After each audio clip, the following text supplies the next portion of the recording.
नमस्कार, मैं नीरज और आप सभी का खबर खलियान पर स्वागत है। 2025 में भी एक बंधुआ मजदूर और बंधुआ मजदूरी क्या होती है, देश में किसके साथ हो रही है, कहाँ हो रही है, कौन कर रहा है, क्या आपको पता चल रहा है? पता कैसे चलेगा? सरकार, समाज और इस देश की धृतराष्ट्र गली मीडिया जो छुपा रही है आपसे। 950 बंधुआ मजदूरों को आज़ाद कराया गया है इस देश में।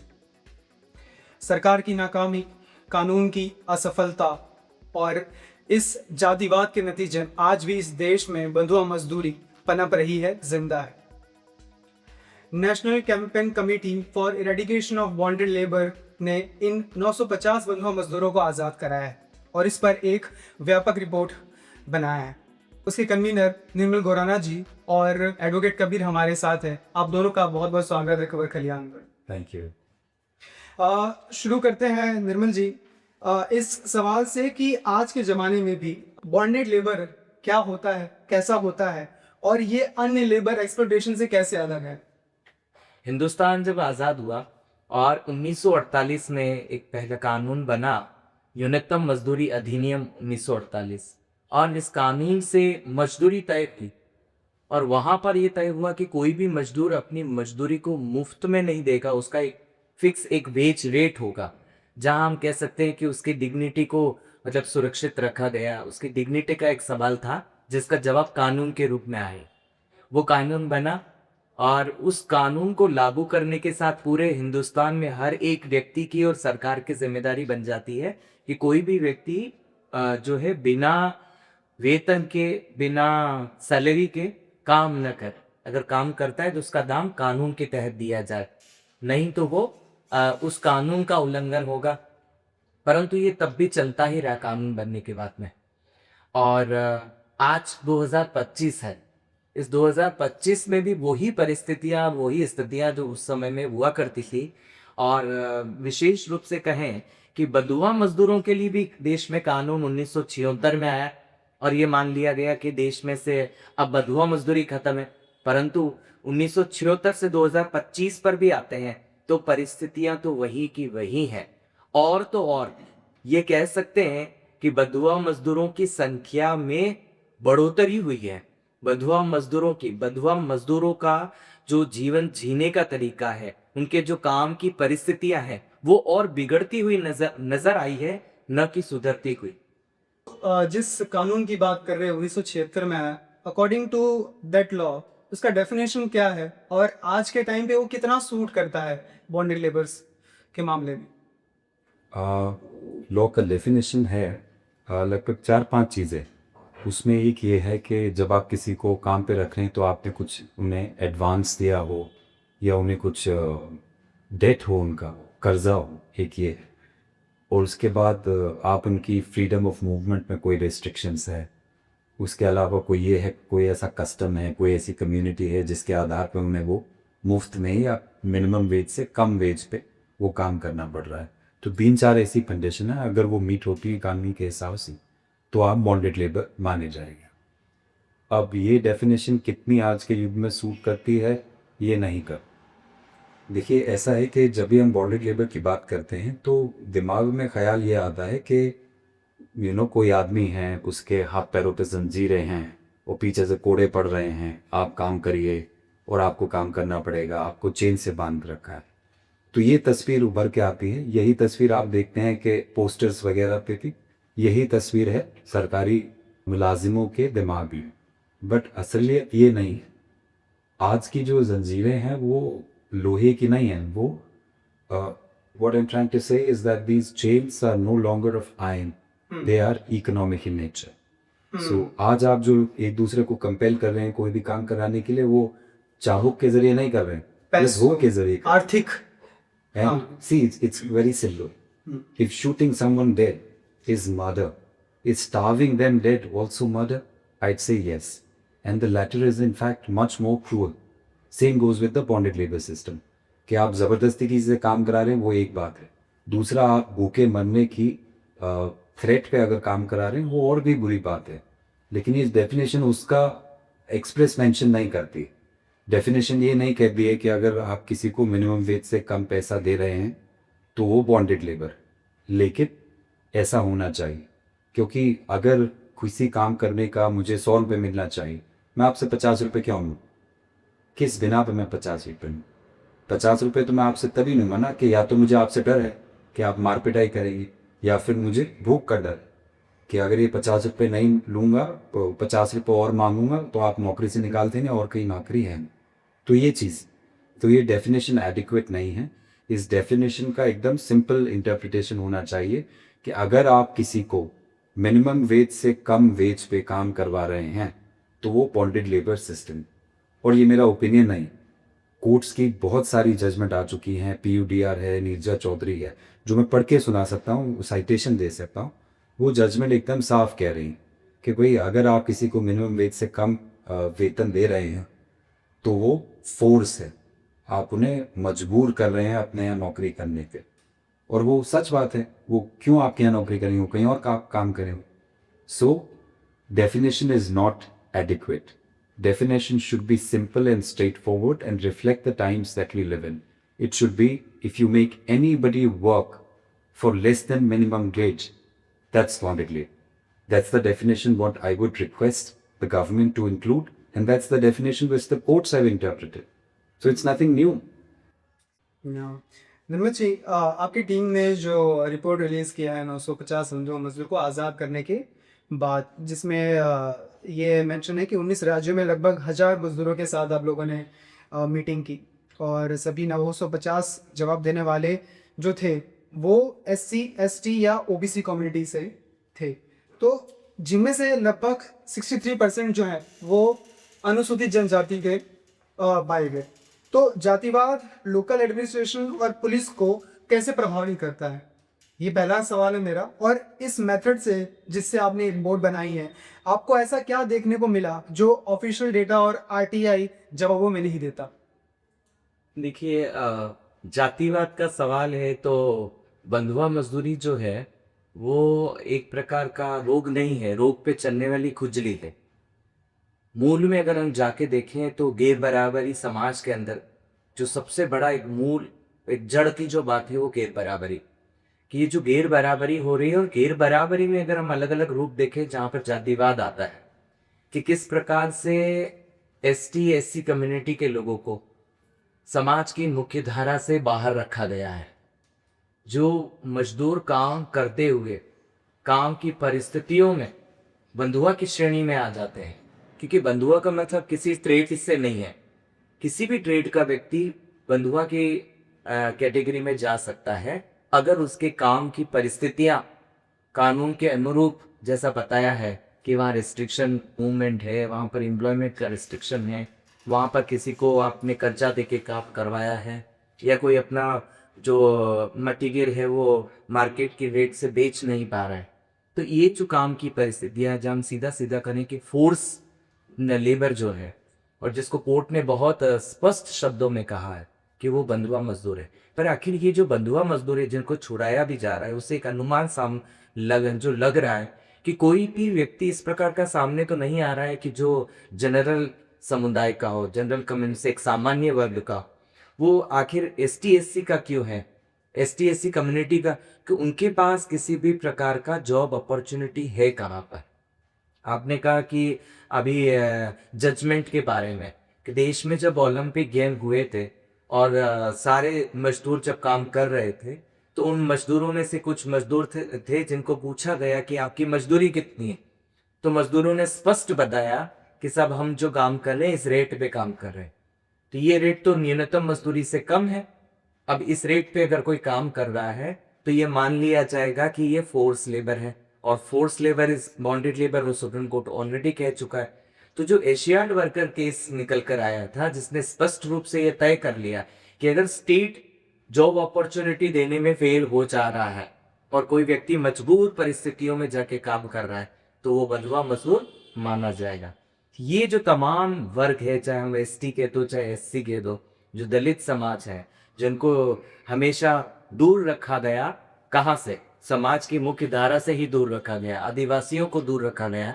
और ये जो सवाल खड़ा होता है वो सवाल है ज़मीन का। ये तमाम जितने दलित समुदाय के लोग हैं या आदिवासी लोग हैं, इनके पास में इनकी अपनी ज़मीन नहीं है, पर आदिवासियों के पास तो जमीन इनकी है, कानून की परिभाषा में निकाल के दिखाते तो वो जमीन के मालिक नहीं होते क्योंकि उनके पास पट्टे नहीं होते, पर असली मालिक तो वही लोग होते हैं जो उस जमीन पे काबिज है। और मध्य प्रदेश में जाके अगर आप देख लेंगे कि जिस जमीन के मालिक मजदूर हैं, उसी जमीन के नकली मालिकों के यहाँ असली मालिक बंधुआ मजदूरी के रूप में काम कर रहे हैं। गुना जिले के बमोरी ब्लॉक के उठा के अगर आप देखोगे तो जितने आपको मजदूर मिलेंगे उन मजदूरों का यही हाल है। तो उसका कारण ये रहा कि वो जो मजदूर आता है वो एक दलित और एक आदिवासी समाज से आता है, जहाँ उनको कभी अटकने नहीं दिया गया, जहाँ उनको कभी, आज आप देखो ना कितने प्रोफेशन में काम है, कितने वहाँ पर दलित व्यक्तियों की भर्ती है, कितने आदिवासियों की भर्ती है। कोर्ट में ही चले जाओ, वकील साहब बैठे हुए हैं, कितने जजेस वहाँ पे दलित और आदिवासी होंगे। स्कूल में चले जाओ, हर जगह आप देखो आरक्षण आरक्षण है, पर उनको उनको रखा कितना परसेंट जा रहा है, परंतु इसका जो नैरेटिव समाज में दिया जा रहा है वो यही दिया जा रहा है कि नहीं, वो अब बहुत अमीर हो गए हैं, उन लोगों को अब जरूरत नहीं है।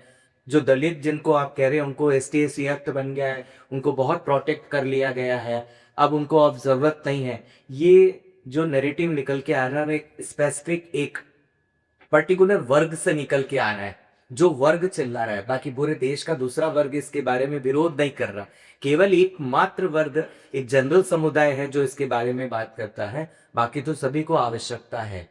तो जो जातिवाद के बारे में जो आप जड़ में कह रहे हैं, तो जहां पर समाज में ही गैर बराबरी है तो वहीं से उठती है बंधुआ मजदूरी। क्यों? क्योंकि आप आसानी से बड़ी सरलता के साथ आप इस वर्ग के लोगों का शोषण कर सकते हैं, और वो शोषण न केवल आर्थिक रूप में हो रहा है, सामाजिक रूप में भी हो रहा है। और अभी हम कहें कि साइकोलॉजिकल जो आप बात कर रहे थे उस रूप में अब वो पूरी तरीके से भर चुका है, जिसकी वजह से समाज में एक नए परिवेश में, नए स्वरूप में नए बंधुआ मजदूर पैदा हुए।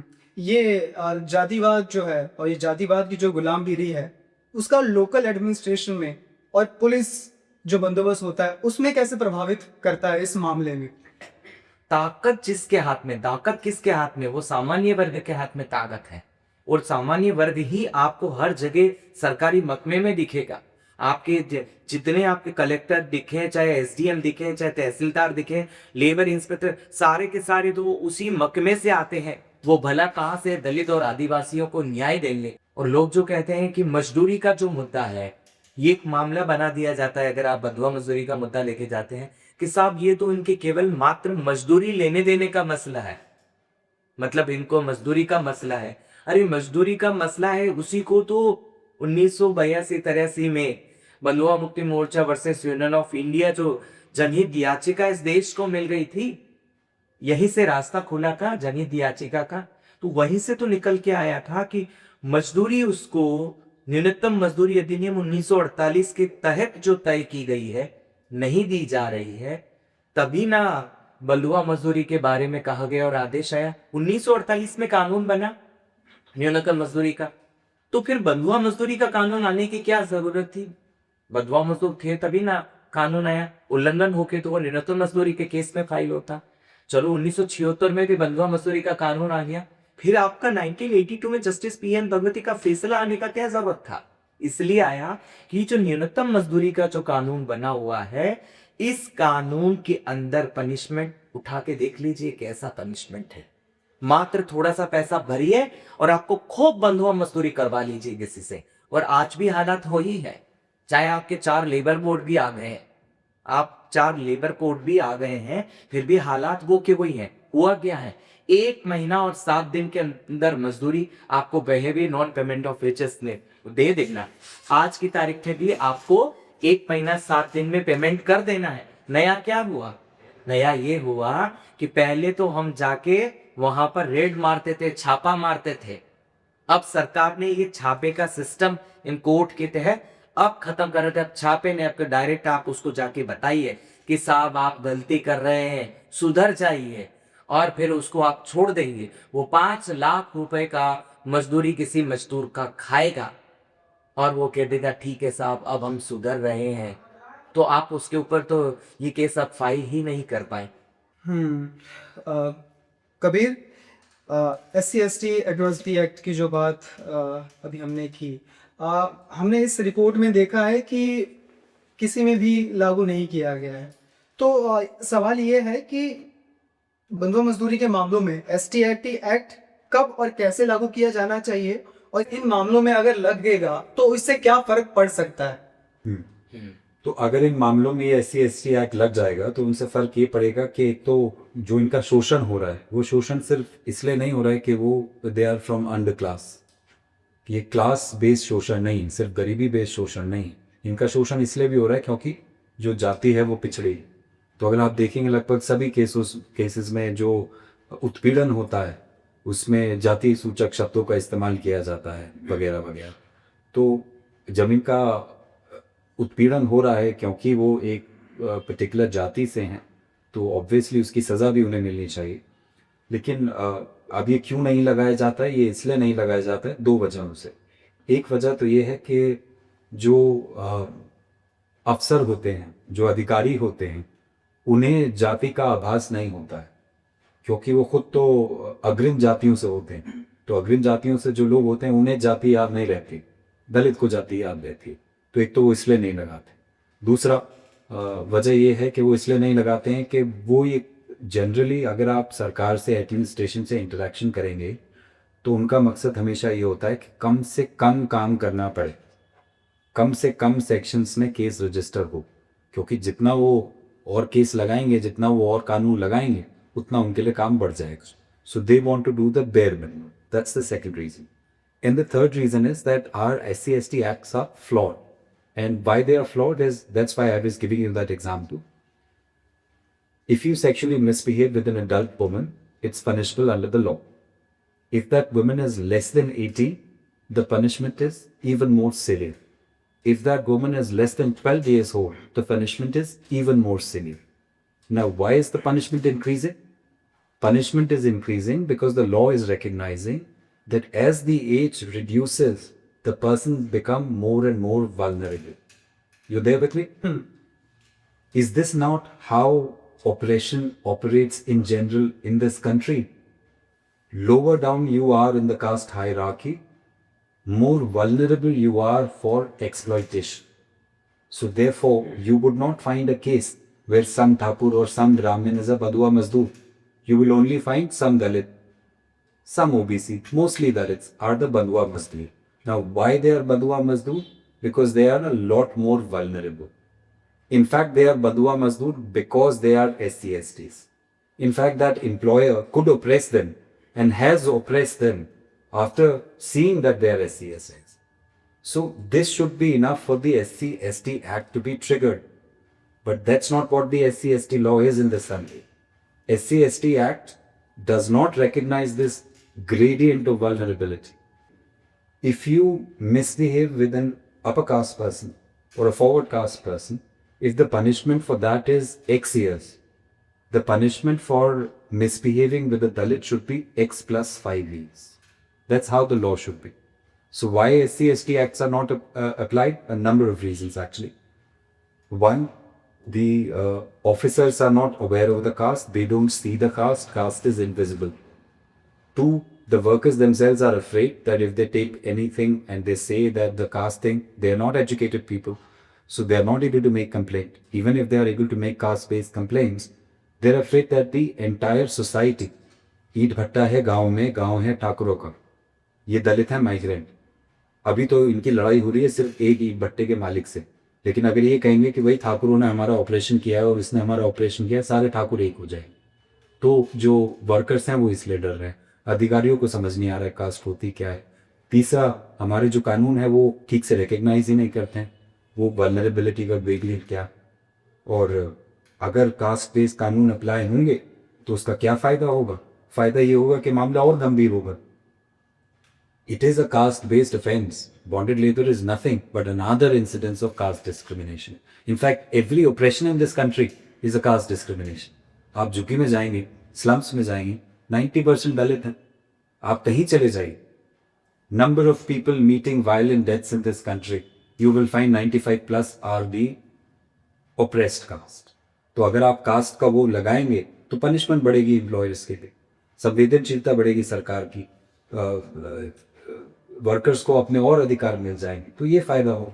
और caste based laws are more strict. Implementation is a problem with respect to every law, but SC/ST Act is much more stricter compared to Bonded Labor Act. So that will be the time. ये BUDR का जो judgement, landmark judgement आया था, उसके बाद कई जगह ये पाया गया है कि जो अधिकारी हैं वो भी अपने घर पे बॉन्डेड लेबर्स रखते हैं। तो ये जो कबीर कह रहे हैं वो समझ आ रहा है कि अब अधिकारी क्या, we are embarrassed globally. अभी हर एक 2 साल में आप वो खबरें सुनते होंगे कि सम इंडियन डिप्लोमेट और some Indian officer in some other country and they are employing bonded labour. अभी I think the latest cases of Switzerland और समथिंग जहाँ पे 10 साल की जेल हो गई। तो ये तो एम्बैरसमेंट वी फेस एवरीवेयर। निर्मल जी, इस रिपोर्ट में काफ़ी सारे सिस्टम्स की बात की गई है। हर एक राज्य में एक अलग सिस्टम्स है बंधुआ मजदूरों की। मैं वो नाम गिनाते चलूँ, उसके बाद हम निर्मल से समझेंगे कि मध्य प्रदेश में हरवाई सिस्टम, गुजरात में चकर सिस्टम, महाराष्ट्र में भाग की खेती सिस्टम, उड़ीसा में गोटी सिस्टम, और गन्ना काटने और ये भट्टों के पेशों में तो बात छोड़ ही दीजिए। तो ये लोकल सिस्टम जो है, असल में ये किस तरीके से अलग अलग राज्य में काम करता है? देखिए, लोकल सिस्टम क्या है कि ये एक टर्म जो दे दी गई है, ये वहाँ का है तो श्रमिक, उस श्रमिक को अलग अलग भाषाओं में अलग अलग नाम दिया गया है और उसको उसकी परंपरा के साथ जोड़ा गया। तो जो मजदूर वहाँ पर काम करते हैं, तो पहली बात तो उनको खुद को ये एहसास नहीं है कि वो गुलामी की ज़िंदगी जी रहे हैं, क्योंकि वो सोचते हैं कि हम तो अपना कर्तव्य का निर्वाह कर रहे हैं अपने मालिक के यहाँ का। और मालिक क्योंकि अन्नदाता है, वो उसको अन्न दे रहा है, उसको कपड़े दे रहा है, उसके परिवार वाले को कुछ थोड़ा बहुत चाहिए तो दे रहा है। पर अगर उसको अधिकार के साथ अगर जोड़ के देखिए कि कानून बने हुए हैं, संविधान में हमारे अधिकार हैं, उन अधिकारों को जोड़ के देखें तो उसके तो तमाम अधिकारों का वहाँ पर हनन है, तमाम कानूनों का हनन हो रहा है और वो उसको माई बाप की तरह देख रहे हैं कि ये मालिक लिए तो सब कुछ है। पर अगर उसको जागरूक किया जाए मजदूर को जाके, है, चाहे वो गुजरात में वो चाकर प्रथा में फंसा हुआ हो, है, चाहे वो अपना मध्य प्रदेश की को हरवाई प्रथा में, चाहे राजस्थान वाले हाल ही में फंसा हुआ, ये जो अलग अलग तरीके से काम करवाने का जो एक लोकल एक सिस्टम बना हुआ है, ये सिस्टम ही सदियों का पुराना सिस्टम है। और हम कह रहे हैं कि इस सिस्टम ही तोड़ने की बात कर रहे हैं, कि सिस्टम को बिल्कुल खत्म करना चाहिए। आज भी बिहार के अंदर जब हम लोग गए थे मजदूरों से मिलने के लिए, तो मजदूर हमको बता रहे हैं कि वो 5 किलो चावल पे काम करते हैं। आप गया डिस्ट्रिक्ट जिला है, उस गया जिला के मूसर समुदाय के लोगों के साथ में जाके अगर आप इंटरेक्शन करेंगे तो पता चलेगा 5 किलो चावल मिलता है साहब। हम आप काम करके आप कितना घंटा काम करते कि 14 से 15 घंटा, कोई बोल रहा मैं 16 घंटे काम करता हूँ, कोई बोल रहा मैं 11 घंटे काम करता हूँ। तो चावल के दानों का क्या, उसका कीमत को देख लीजिए और उसकी क्वालिटी को देख लीजिए। वो आपके शहर में मिलने वाले जो महंगे चावल है, उस प्रकार का चावल उसको नहीं मिलता। आप खेतों में चले जाइए, देश के अंदर अगर आप खोल के देखेंगे, सबसे बड़ा majority number of bonded labourers है वो आपको एग्रीकल्चर सेक्टर में मिलेंगे।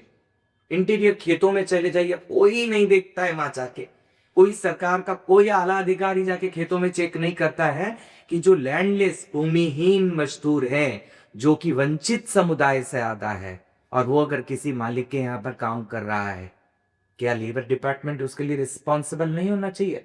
क्या भारत का हमारा श्रम मंत्रालय उसके लिए जिम्मेदार नहीं होना चाहिए? एक मजदूर अगर खेत में जाके काम कर रहा है, दूसरों के खेत में काम कर रहा है, 8 घंटे से ज्यादा काम कर रहा है, न्यूनतम मजदूरी अधिनियम का उल्लंघन हो रहा है, नॉन पेमेंट ऑफ वेजेस का उल्लंघन हो रहा है, बंधुआगिरी का, वहां पे वो बंधुआगिरी के कानून को तो उन्होंने कुचल कुचल के खत्म कर दिया। फिर वहां उन मजदूरों के लिए कौन केस करेगा? उसका कोई जवाब ही नहीं। तो जो व्यवस्थाएं जो समाज की जो बनी हुई आ रही है, उसको ठीक करने के लिए ये जो कानून है वो प्रभावी रूप से हम लागू करने की बात कर रहे हैं। जहां पर ये कानून लागू भी हो गए ना, उन लोगों की जिंदगी में क्या बदलाव आए हैं, ये कानून के बाद में जो स्कीम भी बनी है वो आ गई है। उस स्कीम का अगर आपने किसी को फायदा, सबको नहीं, पूरे, ऐसा नहीं कह रहे पूरे देश में ही अंधकार मेला है। सरकार ने ऊंट के मुंह में जीरा तो डाला ही है? वो जीरे का भी हम स्टडी करके देख लें कि एक जीरा किसी ऊंट के मुंह में गया है तो क्या किसी एक ऊंट का भी पेट भरा है? ऊंट की जिंदगी बदली। हम तो जानवर से बदतर मजदूर जी रहे हैं। वेज हंटिंग के शिकार है ये।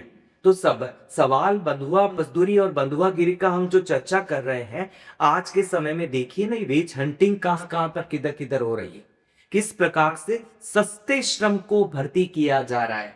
ये हम कहाँ ईंट भट्टा और मजदूरों की उनकी तो बात कर ही रहे हैं। खुलेआम शहरों के अंदर पार्लियामेंट की नाक के नीचे, सुप्रीम कोर्ट और हाई कोर्ट की नाक के नीचे मजदूर काम कर रहे हैं। जाके एक टीम कॉन्स्टिट्यूट कर ली जाए, कोर्ट कोई सुओ मोटो तो ले ले। ये जितने सरकारी काम चल रहे हैं इनमें प्रवासी मजदूर नहीं है, इनमें आने वाला जो मजदूर है वो बॉन्डेड लेबर नहीं है, वो है उनके काम की परिस्थितियों को देखने के लिए यहाँ के डिप्टी कमिश्नर, डिस्ट्रिक्ट मजिस्ट्रेट की जिम्मेदारी है वो टीम को भेजे, अवलोकन करे, जांच करे, निरीक्षण करे। वो नहीं करेंगे साहब। इस रिपोर्ट के अकॉर्डिंग मैं बता दूं कि 950 जो बंधुआ मजदूर जो जिस पर ये पूरा रिपोर्ट बनाया गया है और इसको आज़ाद किया गया है, उसमें सबसे ज़्यादा जो बंधुआ मजदूर पाए गए हैं वो ओडिशा से हैं, 332 जो है, उत्तर प्रदेश से 240, उसके बाद बिहार से 157, फिर आसाम, आंध्र प्रदेश, एमपी, छत्तीसगढ़, त्रिपुरा, ये कुल 10 राज्यों में से ये आपने बंधुआ मजदूरों को रिहा कराया और रिपोर्ट बनाया है। अब इसमें हम अब एजुकेशन की भी बात कर ले कि जो निर्मल जी बात कर रहे थे कि कितने लोग शिक्षित हैं, तो अब एजुकेशन की बात कर लेते हैं कि देखिए बहुत ही इंटरेस्टिंग और बहुत ही शॉकिंग फिगर है ये कि किसी ने भी कुछ पढ़ाई ना की हो उसका प्रतिशत है 67, 1 से 5वीं तक पढ़ा हो उसका प्रतिशत है 17%, 17, 6 से 8 पढ़ाई की हो मात्र 9%, 9वीं और 10वीं की हो वो 5.5%, 11वीं 12वीं की हो 0.9%, कॉलेज गया हो 0.1%, उसके आगे साहब क्या बात कर रहे हैं। तो अब जितने भी नंबर ऑफ वर्कर्स हैं 445 लोग हैं, उनको जीरो मतलब कोई भी पैसा नहीं दिया गया जिनको रिहा कराया गया है, राइट। उसके बाद 14 लोगों को मात्र 10,000 से कम रुपया मिला। 480 जो लोग हैं उसमें आई थिंक 10,000 से 3 लाख के बीच में उनको पेमेंट कुछ हुआ है, लेकिन पूरा उनका मूल्य नहीं दिया गया है। तो इस तरीके से तो हालत है इस रिपोर्ट के अकॉर्डिंग। निर्मल जी, डेटा से पता चलता है कि जो औसत बिना पेमेंट वाली मजदूरी जो है इसमें लगभग 32,500 हर मजदूर के औसत कर्ज के 5,300 से 6 गुना ज़्यादा है। ठीक है, तो ये हमें बंधुआ मजदूरी के तरीके और कानूनी का जो परिभाषा है, ठीक है, उसके बारे में क्या बताता है, और जो कहता है कि एडवांस जो लिए हैं मजदूर वो बंधुआ मजदूर के श्रेणी में आएंगे। देखिए, ये जो मजदूरी का जो आंकड़ा आ रहा है इसके अंदर कि एकदम उसके द्वारा जो कर्ज लिया गया है उससे कई गुना ज़्यादा है।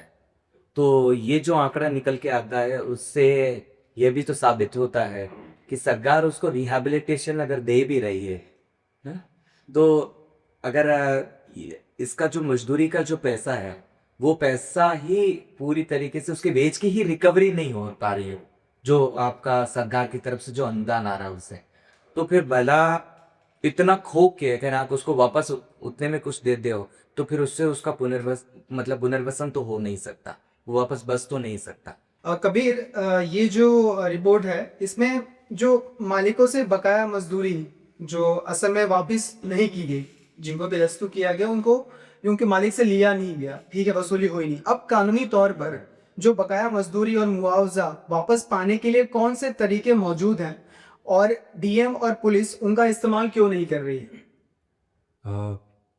2 तरीके हैं। एक तो ये है कि जो आपके लेबर लॉस है, मिनिमम वेज एक्ट और 2 रिप्लेस हो गया लेबर को, एक तो उन कानूनों के अंदर मजदूर को खुद ही केस फाइल करना पड़ेगा और वो केस चलेगा, फिर लेबर डिपार्टमेंट इन्वॉल्व होगा और वो पेंडिंग वेजेस दिलवाएंगे। एक तो ये। दूसरा ये है सिविल सूट, कि आपने मेरे से पैसे लिए हैं या आपके ऊपर मेरे पैसे बनते हैं, आप वापस नहीं दे रहे, तो सिविल सूट का इस्तेमाल होगा। तो अफसर तो जो कानूनी प्रोविज़न है, प्रावधान है, उनका भी इस्तेमाल नहीं करते हैं, लेकिन वेज रिकवरी को लेके कोई specific provision bonded labour act में नहीं, और हमारे हिसाब से होना चाहिए। बहुत सारी कमियां हैं बॉन्डेड लेबर एक्ट, डेफिनेशन की कमी है, मिनिमम वेज के ऊपर डेफिनेशन नहीं, दूसरा वेज रिकवरी की बात ही नहीं है एक्ट ये कह रहा है कि आपको इंटरम कॉम्पनसेशन दे देंगे 1 से 3 लाख के बीच, मर्द को कम मिलेगा, बच्चे को ज़्यादा मिलना है, तो मिनिमम वेज की बात ही नहीं पूरा है। तो ये तो वही बात हुई कि क्योंकि एट द एंड जो गलती कर रहा है, जो पनिशेबल है, वो मालिक है उधर उस एंड पर, लेकिन सरकार उसको छोड़ के कह रही है कि हम आपको रिहेबिलिटेशन का अमाउंट देंगे, वो भी डिबेटेबल है, उस पर हम आएंगे, लेकिन हम आपको अमाउंट देंगे, लेकिन जो मालिक को पैसा देना है, जिस पर ये बंधुआ मजदूरों का पैसा रखा है, राइट, उसकी वजह से वो उनसे बंधुआ मजदूरी करा रहा है ना, उनसे रिकवरी करने का पूरा एक रोड मैप है ही नहीं इस कानून में। कानून में नहीं है, पर लेबर डिपार्टमेंट को ये जिम्मेदारी है, और लेबर डिपार्टमेंट से भी पहली जो जिम्मेदारी है वो डिप्टी कमिश्नर डिस्ट्रिक्ट मजिस्ट्रेट की है। वो कैसे है कि सेक्शन 10 में जो प्रोविजन है, जिम्मेदार कौन है? जिला अधिकारी, कलेक्टर। कलेक्टर की जिम्मेदारी क्या है कि वो उसको बंधुआ मजदूरी की प्रथा से मुक्त कराए। जब वो उसको मुक्त कराएगा तो बंधुआ मजदूरी क्या है? काम की दशाएं, परिस्थितियां, काम की परिस्थितियां क्या है कि उनको वेज नहीं मिल रहे। ये जो वेज रिकवरी है वो एसडीएम और डीएम लेबर डिपार्टमेंट को डायरेक्शन देंगे, और उस डायरेक्शन के तहत उनकी वेज की रिकवरी होगी, तो रिस्पॉन्सिबल डिस्ट्रिक्ट मजिस्ट्रेट है। पर ऐसा कहीं पर भी कुछ भी नहीं होता है, केवल ये मान लिया जाता है कि हाँ होगा होगा मिलेगा, और वो हट जाता है। और ये बिल्कुल भी नहीं है कि वर्कर जाकर फिर मिनिमम वेजेस एक्ट में वहां पर केस फाइल करेगा। वर्कर मिनिमम वेजेस एक्ट में अलग से केस क्यों फाइल करेगा? वर्कर का तो ऑलरेडी बॉन्डेड लेबर एक्ट में केस फाइल हो गया है, उसका पार्ट है वेज रिकवरी, उसका पार्ट है ट्रायल, उसका पार्ट है उसके मिनिमम वेज को इंश्योर करना, उसका पार्ट है रिपैट्रिएशन, दर वापसी, जो नहीं। निर्मल जी, अब जैसे ही हमने इतनी बात की तो एक बात साफ करके निकल आई कि जेंडर बेस्ड जो है वायलेशन बहुत ज़्यादा है इसके अंदर। तो हम महिलाओं की बात कर रहे हैं तो सेक्सुअल वायलेंस, ठीक है, करने के काम में जो ज़बरदस्ती ये हिस्टेरेक्टोमी कराया जाता है, तो hysterectomy, correct me if I am wrong, वो चीज़ होती है कि पीरियड्स को मेडिकल तौर पे रोक दिया जाता है ताकि वो ज़्यादा काम कर सके, यही डेफिनेशन है, राइट? इसका उनके साथ ये कराया जाता है। या अब मजदूरी सिर्फ परिवार के आदमी को दिया जाता है, उस महिला को नहीं दिया जाता, ठीक है? तो उनसे निपटने के लिए जो रेस्क्यू और रिहेबिलिटेशन का जो प्रोटोकॉल है वो कैसे फिर से डिजाइन किया जाना चाहिए, और अभी फिलहाल क्या हाल है उसका? देखो, अगर महिलाओं के बारे में देखें तो डेटा में भी निकल के आए कि कुछ ज़्यादा कुछ अंतर भी, महिलाएं भी उतनी है जितने पुरुष। हाँ, बहुत 50-100 का फर्क होगा, अंदर होगा। तो महिलाएं भी बलुआ है, पर वहाँ पर अगर हम जाकर देखते हैं तो महिलाओं को तो पहली बात मजदूर माना ही नहीं जाता। पैसा तो सीधा सीधा मेन पुरुष के पास नहीं जाता, पुरुष मजदूर के पास। अगर वेज रिकवरी होती भी है, अगर कहीं नॉमिनल वेजेस पे भी कोई फैमिली काम कर रही है, तो वो जो पेमेंट सिस्टम है, वो पेमेंट सिस्टम अगर कुछ पेमेंट होता भी है तो वो पुरुष को होता है, महिला के हाथ में नहीं होता है। इसका कोई मैकेनिज्म हम कहें कि होना चाहिए, नहीं होना चाहिए, तो कानून में तो वही है, सीधा जो पेमेंट ऑफ वेजेस की हम बात कर रहे हैं वो तो मेन और विमेन के लिए दोनों ही इक्वल है, दोनों को पेमेंट होना चाहिए। चाहे वो भट्टे में काम कर रहे हैं, चाहे वो एग्रीकल्चर में काम करे, चाहे डोमेस्टिक वर्कर कहीं पर भी काम करे, पेमेंट तो चाहे पुरुष हो चाहे स्त्री हो, उसको इंडिविजुअल पेमेंट होना चाहिए, जो कि बिल्कुल भी नहीं होता है। उसमें तो ये भी प्रावधान है कि उनको ऑनलाइन, उनको आप डायरेक्ट बैंक से उनको ट्रांसफ़र होना चाहिए, जो होता नहीं है, जिसकी वजह से सारी हेराफेरी हो जाती है। रही बात की आपने जो मामला बताया, बीड डिस्ट्रिक्ट का मामला जिसके बारे में आप जिक्र कर रहे हैं कि वहाँ महिलाओं के यूटरस ही निकाल दिए गए, और वो महिलाओं के गर्भाशय को निकाल दिया गया, और उसके पीछे बहुत बड़ा मामला बना। अभी high court, Mumbai high court में भी इसके बारे में चर्चा में आया ये मामला, और मुंबई हाई कोर्ट ने भी निर्णय दिए कि शुगर के साइड के गन्ना मजदूरों के लिए, जो मजदूर काम कर रहे हैं खेतों के अंदर, गन्ने के खेतों में, वो तमाम मजदूर बंधुआ मजदूरी की स्थिति में ही काम कर रहे हैं। ऐसा कोर्ट बोल रहा है, क्लियर बोल रहा है। तो अभी जिन महिलाओं के साथ इस प्रकार के मामले हुए हैं, जहां उनके साथ फोर्सफुली इस प्रकार से ये एक्टिविटीज हुई है, वहां पर बंधुआ मजदूरी के केसेस कहाँ दर्ज है, कहाँ उनको न्याय मिला है?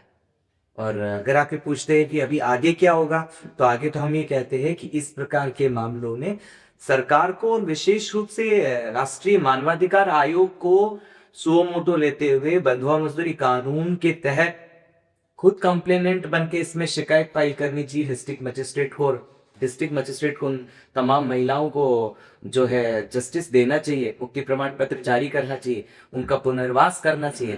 पर पुनर्वास में फिर से आप वही पकड़ा दे कि 1 लाख रुपया आप किसी के यूट्रस को निकाल लेते हैं और 1 लाख रुपए 2 लाख रुपए दे देंगे। तो मतलब ये कौन सा न्याय है? कबीर, 2016 में जो रिहेबिलिटेशन का स्कीम है और ये पूरा प्रोसेस जो सर्कुलर में आया था, उसके मुताबिक 24 घंटे के अंदर समरी ट्रायल शुरू हो जाना चाहिए और 3 महीने के अंदर इसे ख़त्म कर देना चाहिए। नाउ अब हम इस डेटा में देखते हैं कि कन्विक्शन रेट जो है वो 2016 के बाद मात्र 3.6% का है, मात्र 3.6% 2016 के बाद, और उसके पहले तो आप छोड़ ही दीजिए। तो कानूनी नज़रिए से इस टाइमलाइन का लगभग कभी पालन क्यों नहीं होता, ये पहला सवाल है मेरा। दूसरा, जब समरी ट्रायल सालों तक चलते हैं तो कौन जिम्मेदार है?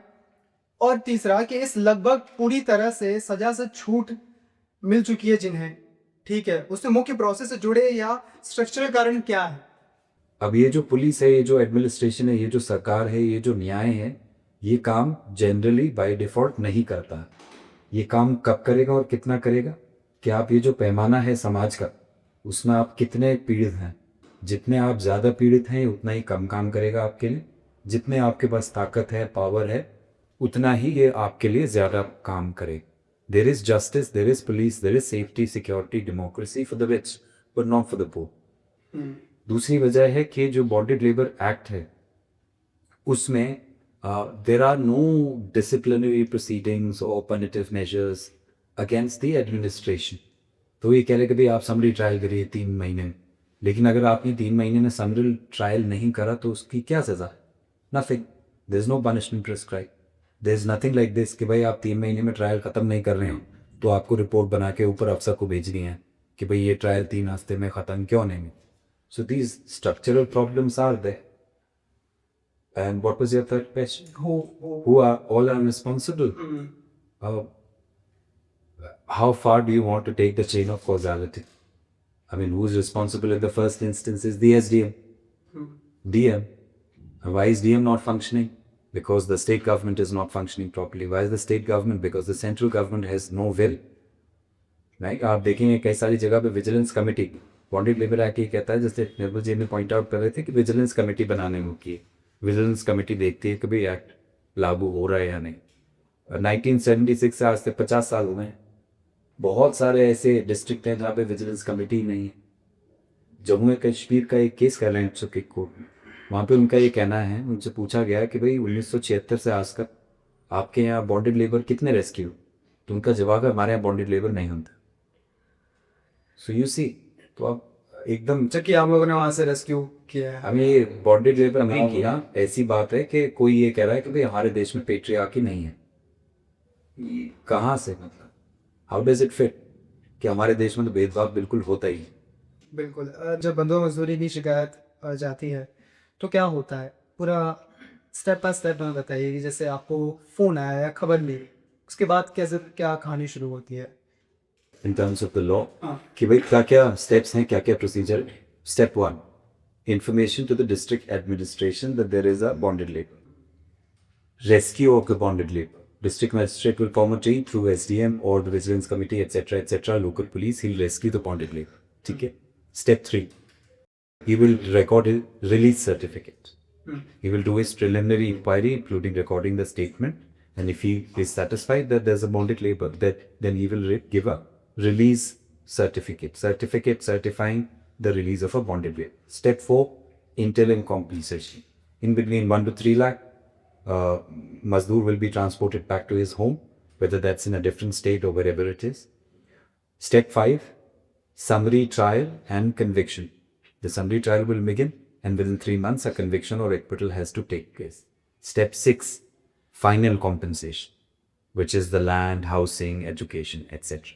So these are 6 simple stages where a contract labor case is involved. लेकिन ये जब ये रिपोर्ट हम पढ़ते हैं तो देखते हैं कि इसका पूरी तरीके से स्टार्ट टू एंड पालन नहीं किया गया। ये इसलिए मैंने पूछा क्योंकि मैं बता भी दूं कि एक केस स्टडी है, दीपक नाम है उनका, वो ये सब ना होने की वजह से रीबॉन्डेज के स्टेट में चले गए। और देखिए कमाल की बात है और ये आयरनी है, दिस इज लाइक व्हाट 3 साल में 5 बार, 3 साल में 5 बार बंधुआ मजदूर वापस हो गए। क्यों? क्योंकि ये पूरा स्टेप जो है वो फॉलो नहीं हुआ, right? Not only the steps is not followed. What's happening ना कि आप अपने देश में मिनिमम वेज इंश्योर नहीं कर पा रहे हैं। एक तो ये, दूसरा ये कि आपने जिस मालिक के भट्टे से आपने जहां रेस्क्यू किया था, आपने उसे तो वैसे ही चलता छोड़ दिया ना। आपने दीपक का नाम लिया आपने, सवाल ये है कि आपने दीपक का रेस्क्यू किया हाँ या ना? उसका जवाब है हाँ जी रेस्क्यू किया। रेस्क्यू क्यों किया आपने? इसलिए किया ना क्योंकि वो बॉन्डेड लेबर था। अगर वो बॉन्डेड लेबर ना होता तो रेस्क्यू क्यों करना पड़ता, है ना? अब उसके बाद जो मालिक है ईंट भट्टे का या जो भी और वो वहां पे काम होता है, फैक्ट्री होती है, वो फैक्ट्री तो चली गई है ना, और उस फैक्ट्री में तो सभी बॉन्डेड लेबर है ना, और वो फैक्ट्री चलाई इसलिए जा रही है क्योंकि उसका प्रॉफिट मार्जिन ही ऐसा है कि अगर आप बॉन्डेड लेबर नहीं होंगे वहां पे तो फैक्ट्री ही नहीं चलेगी, क्योंकि चलाने वाले इतने बेवकूफ हैं, they have no management skills, they are not genius businessman, there are no genius businessman in India. हमारी जो प्रगति है, हमारी जो डेवलपमेंट है, जैसे कि कॉर्पोरेट्स में बोला था कि भाई आप इमारतें ही मजदूरों की लाशों पर बना रहे हैं, आप बिना शोषण करे तो आपको प्रगति करनी आती नहीं। तो जब आपने वो भट्टा चलने दिया तो आप दीपक को निकाल लो, कोई और श्याम आएगा, श्याम को निकाल लो, कोई रहीम आए, कोई नीरज आएगा, कोई कबीर आए, कोई निर्मल आए। तो अब ये दीपक यहाँ से छूटा, लेकिन बाकी जहाँ काम देख रहा है वो है तो ये। सो क्योंकि आप एम्प्लॉयर को पनिश नहीं कर रहे हैं, that's why there is reportage. Would you agree, Mimati? और ये सस्टेनेबल डेवलपमेंट गोल्स, इसका इंडिया भाग है, ILO का वो भाग है। वहाँ पे लोगों ने कुछ वादे किए हैं कि हम 2030 तक बॉन्डेड लेबर को ख़त्म कर देंगे। अब जब उन्होंने बताया कि नहीं भैया आपके देश में बॉन्डेड लेबर हैं, बंधुआ मजदूरी हो रही है, तो भारत ने क्या किया? भारत ने टोटली उसको डिनाई कर दिया। क्यों? क्योंकि अगर ये बात सामने आ जाएगी तो वो फिर नेशनल स्ट्रीमिंग की बात हो जाती है। शायद यही वजह है कि एक्नॉलेज नहीं कर रहा state. That's our classic toolkit of the government. Okay, whenever anything comes up, first there is no problem. All this data is false, is fake news, is a foreign conspiracy. Our national pride is being hurt. So it's just a step. And if it is proved beyond doubt that there is a problem, that they will try to play it. Okay, परेशानी नहीं है, ये सब षड्यंत्र है हमारे खिलाफ। परेशानी है तो बहुत छोटी है, परेशानी छोटी नहीं है, बड़ी है तो उसके हम जिम्मेदार नहीं है, पिछली वाली सरकार जिम्मेदार है, ठीक है। और परेशानी हो भी गई, हम जिम्मेदार हैं तो क्या हो गया, हमने और इतने सारे काम इतने अच्छे करें। 5वां, आप अपनी परेशानी की बात कर रहे हैं, आप देश तो ही can you be more positive?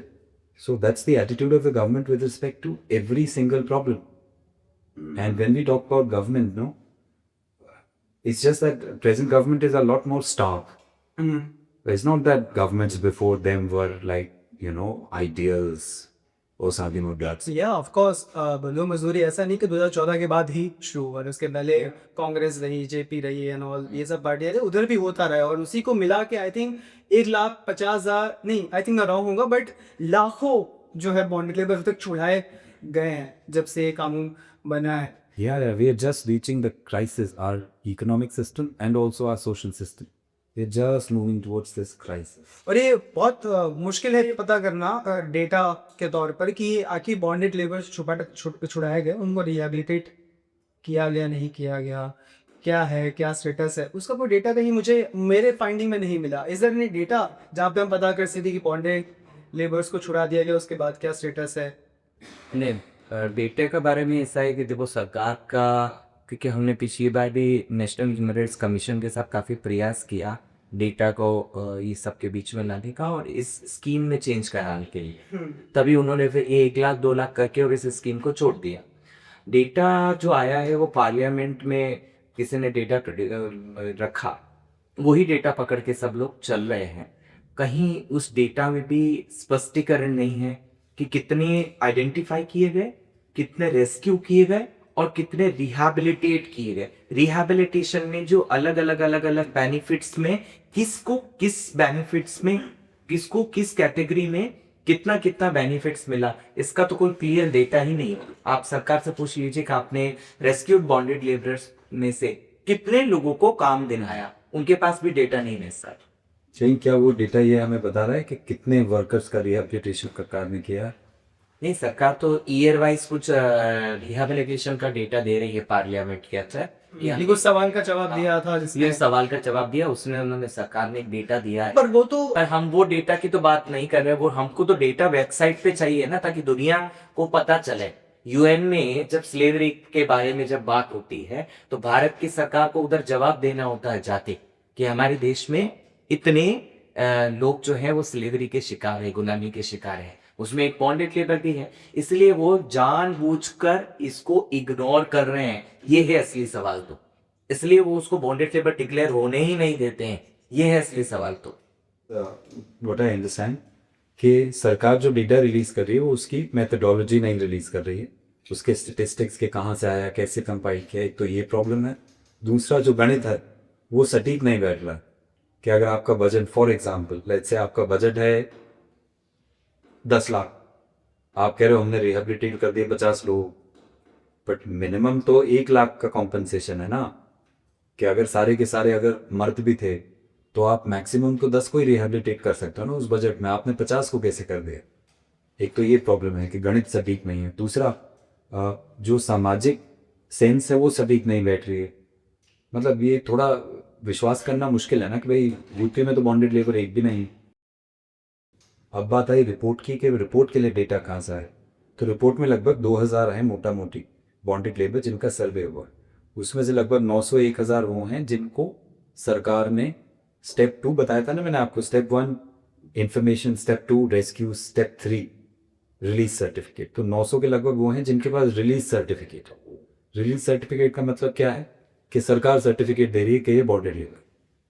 वही जो डेटा है ना कि भाई 83% में FIR नहीं हुई, 3.7% कन्विक्शन रेट है, वो इन 900 का है। यानी कि जिन लोगों को सरकार ये कह रही है हाँ ये बॉन्डेड लेबर हैं, उनका ये हाल। बाकी सरकार का तो आंकड़ा हमेशा यही रहता है ना कि 100 में से 1 को बॉन्डेड लेबर बताती। 100 लोग पुलिस स्टेशन जाएंगे FIR लिखवाने, 5 की कंप्लेंट लिखेगी ना पुलिस, सो वो अलग बात। पर अभी प्रॉब्लम क्या है, प्रॉब्लम ये है 2016 के बाद सरकार ने रिहैबिलिटेशन को कन्विक्शन के साथ लिंक कर दिया। जब तक कन्विक्शन नहीं होगा तब तक रिहैबिलिटेशन नहीं मिलेगा। तो कन्विक्शन तो हो ही नहीं रहे तो रिहैबिलिटेशन का तो सवाल ही नहीं खड़ा हो रहा। फिर वो डेटा कहां से दे रहे कि रिहैबिलिटेशन हो गया। एक आखिरी सवाल के साथ अब इसको खत्म करेंगे, रैपअप करेंगे कि अब देश भर में लोगों से कागज मांगा जा रहा है ताकि उनको वोट का अधिकार दिया जाए। ठीक है, अब जैसे कि आपकी स्टडी है उसमें मैंने देखा कि ऐसे कई सारे मजदूर भाई बहन हैं हमारे जिनके पास कागज नहीं है। उसके कई रीजंस हो सकते हैं, उस पर हम बहुत लंबी चर्चा कर सकते हैं, लेकिन नहीं है उनके पास।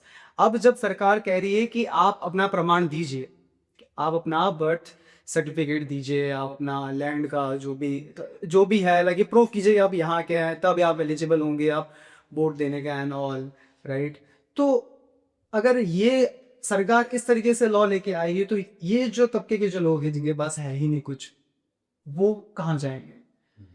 तो इसमें तो बहुत बड़ा नंबर तो मजदूरों का है, जिन मजदूरों के पास में दस्तावेज ही नहीं है। और विशेष रूप से देखें तो प्रवासी मजदूरों का और बंधुआ मजदूरों का, जो कई कई सालों बाहर रह रहे हैं और ये कहें कि वो बंधुआ की कंडीशन के अंदर है, तो उनके पास कागज होना और ना होना उसके लिए तो कोर्ट का जजमेंट भी है जिसमें बंधुआ मजदूरों से कागज मांगने के बारे में चर्चा की गई है कि उनके पास में कोई कागज नहीं है फिर भी उनको एक्सेप्ट किया जाए। ये आधार कार्ड जो चर्चा है वो तो अब शुरू हुआ है जब से ये आधार बना है। इससे पहले मजदूरों के पास में पेपर नहीं हुआ करते थे।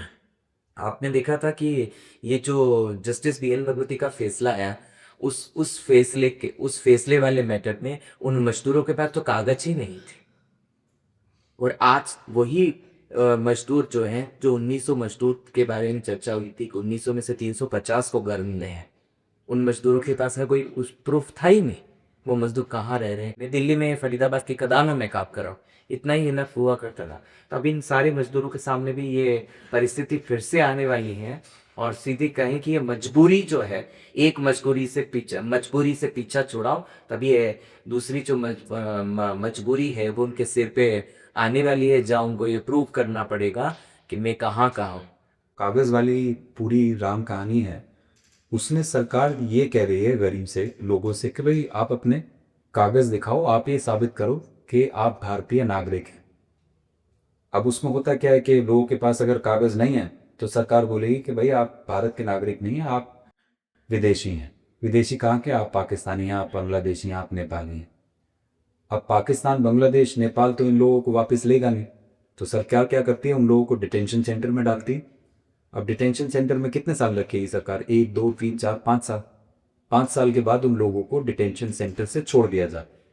अब ये लोग किस दर्जे में आ गए? पहले तो ये नागरिक थे, नागरिकों की क्या हालत है इस देश में हम जान रहे हैं। अब ये नागरिक भी नहीं रहे, तो इनके पास अभी कोई अधिकार नहीं। तो अब अगर इन्हें बॉन्डेड लेबर बना लिया जाता है तो ये जो बॉन्डेड लेबर एक्ट है या SC/ST एक्ट है, इसकी सुविधाएं, इसके अधिकार इनके पास नहीं। ये चीज़ हो रही है आसाम में कि आप 4-5 साल लोगों को डिटेंशन सेंटर में रखते हैं, उसके बाद आप निकाल लेते हैं, क्योंकि बांग्लादेश तो नहीं ले रहा है हम लोग, ठीक है। अब इससे सभी लोग प्रभावित हैं। अब दूसरी बात, जो अगली बात ये है जो निर्मला जी ने करी कि अगर आप गरीब व्यक्ति हैं, आप सुबह शाम का खाना नहीं जुटा पा रहे हैं, आपके पास टाइम नहीं है कागज बनाने, आपके पास इतना समय नहीं है कि आप अपनी दिहाड़ी छोड़ के 4 दिन चक्कर लगा लें किसी सरकारी दफ्तर के और कागज बना लें, तो एक तो ये बात होगी। फाइनल बात ये है कि ज़्यादातर बंधुआ मजदूर माइग्रेंट वर्कर हैं। इसका मतलब क्या हुआ कि साल में 10 महीने, 11 महीने तमिलनाडु का वर्कर है, मध्य प्रदेश में काम कर रहा है, मध्य प्रदेश का वर्कर है, कश्मीर में काम कर रहा है, तो वो व्यक्ति वहाँ है ही नहीं कि जब सर्वे होगा, चेकिंग होगी, ये होगी, वो होगी, मुझे नहीं मालूम। अब मेरे पास चॉइस क्या है? या तो मैं वहाँ जाके कुछ पेट पाल लूँ, कोई बॉन्डेड लेबर पैसा जोड़ के दिल्ली में मकान नहीं ले रहा, तो या तो मैं वहाँ जाके अपना खाना खा लूँ, या मैं गांव में बैठ जाऊँ और वेट करूँ कि सरकार का कोई मुलाजिम आएगा जो शायद मेरी सुने या ना सुने, और सुने तो पैसे लेके सुने। तो हमारा तो ये कहना है कि भाई अगर आपको लगता है कि मैं विदेशी हूँ तो आप साबित करो ना, आप अपने डिप्लोमेटिक चैनल यूज करो। बॉर्डर से लोग अंदर कैसे आ रहे हैं? आपकी गलती की वजह से आए हो ना मैं इस देश में। अब आप साबित करो कि मैं कैसे विदेशी हूँ, कर लो आप अपनी इन्वेस्टिगेशन। आप मुझसे क्या सबूत मांग रहे हो? और जब आप ये साबित कर दो कि मैं बांग्लादेशी हूँ या पाकिस्तानी हूँ या चीनी हूँ, तब आप चीन से संपर्क कर लेना, चीन को मना लेना कि वो मुझे ले ले वापस। तो ये जो सारी ये कागज वागज की साजिश है, इससे सबसे ज्यादा प्रभावित माइग्रेंट वर्कर हूँ, क्योंकि इनके पास कभी कोई कार्ड नहीं है, ये वैसे ही सरकार की सारी योजनाओं से वंचित।